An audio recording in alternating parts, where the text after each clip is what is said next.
these are the vitamins are the organic compounds that are needed in small quantities for our various purposes like growth and development.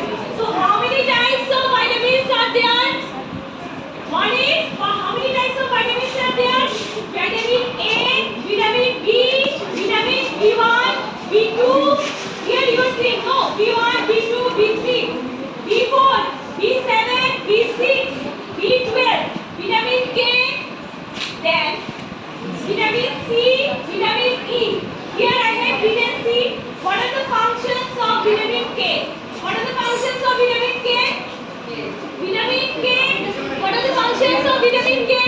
Vitamin K can decrease the sterility in the body. What is the function of vitamin D? Vitamin D helps for the development of the bones.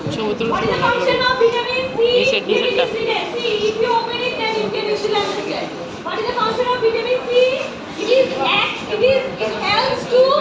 It helps the teeth for the teeth development. If there is any deficiency of vitamin C, then their blood will come from the teeth. That is the name of the disease is scurvy.